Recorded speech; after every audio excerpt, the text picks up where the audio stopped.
तो प्रधानमंत्री नरेंद्र मोदी और अमेरिका के राष्ट्रपति ट्रंप की मुलाकात कई मायने में अहम मानी जा रही है। हम पिछले 2 घंटे से जो डिस्कशन कर रहे हैं उसमें कम से कम ये चीज़ें तो निकलकर सामने आई कि चाहे आतंकवाद हो, चाहे आर्थिक पक्ष हो, अभी तक भारत एक अच्छी स्थिति में है और उम्मीद करते हैं कि भारत अच्छी स्थिति में रहेगा।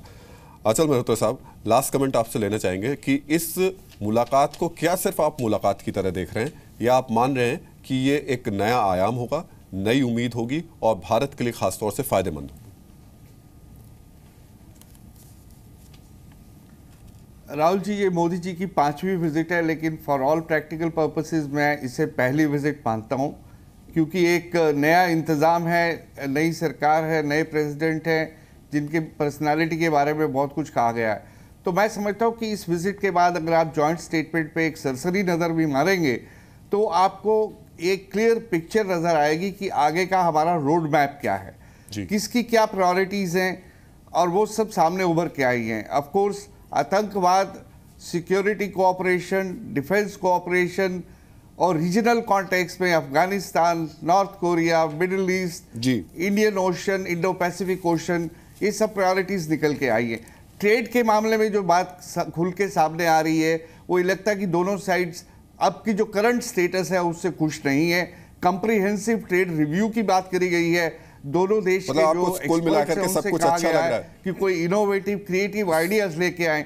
आपको सब कुछ अच्छा लग रहा है, सब कुछ ऐसा है जो छूट गया? आगे का रोड मैप एक क्लैरिटी हुई, क्लैरिटी है। साहब कुछ ऐसा लग रहा है जो छूट गया? सब अच्छा लग रहा है, नहीं छूटा तो कुछ नहीं है, लेकिन उन्होंने नरेंद्र मोदी को खाली हाथ नहीं जाने दिया।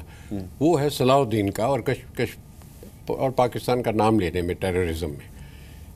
ये जो है जिस कंक्रीट ठोस गेंद मोदी लेके आए हैं, लेकिन ये नहीं कहते कि पाकिस्तान सलाउद्दीन के बारे में क्या करेगा।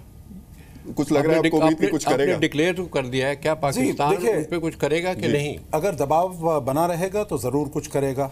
और मैं ये कहूंगा, देखिए, लेकिन दबाव नहीं डालेंगे वो नहीं, अब देखना पड़ेगा, क्योंकि पाकिस्तान आपके आने से पहले थोड़ा सा इसके बारे में बातचीत हुई है, जो भी कैसे वो कर सकते हैं। देखिए, मैं कहूँगा एक सेंस ऑफ रिलीफ है, क्योंकि विजिट होने से पहले बहुत सारे ऐसे प्रश्न चिन्ह आ गए थे जो पता नहीं ट्रंप साहब कैसे, उनका बिहेवियर कैसे रहता है, कैसा बर्ताव होता है। तो वो सब में राहत है। विजिट जो है बेटर देन एक्सपेक्टेड है, काफी उम्मीद से बेहतर है। उम्मीद से बेहतर मान रहे हैं राजीव जी, आप मान रहे हैं ये उम्मीद से बेहतर है? नहीं, ये ठीक है, ये ठीक कहा अशोक ने। निश्चित ही है उम्मीद से बेहतर। जैसा किसी ने कहा भी कि इसे हम पहली विजिट के रूप में माने, और ट्रंप और मोदी की मुलाकात हुई है और इसमें एक रिव्यू ऑफ रिलेशनशिप जिसे कहेंगे, कि एक समीक्षा की गई कि अभी तक हमारे जो रिश्ते हैं उसमें क्या क्या प्लस पॉइंट्स हैं, क्या क्या माइनस पॉइंट्स हैं, जैसे अभी तुरंत कहा गया कॉम्प्रिहेंसिव रिव्यू की बात जी, और हमें क्या आगे करना है। कई इसमें बातों को जिसे अंडरलाइन किया गया है, अंडरस्कोर किया गया है, उसमें आतंकवाद एक है, ट्रेड के बारे में आगे बढ़ने की बात है, ये 2-3 मुद्दे बात कही कुछ छूट क्या गया क्या जी।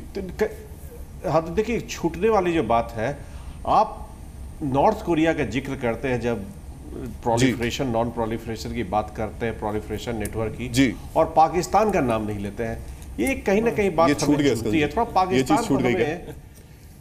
नहीं, मैं एक और चीज़ की तरफ आपका ध्यान आकर्षित करना चाहूँगा कि रिपब्लिकन प्रेसिडेंट्स के साथ कई बार ऐसा होता है कि उनका चीफ एडवाइज़र जो होता है वो सिस्टम के बाहर होता है।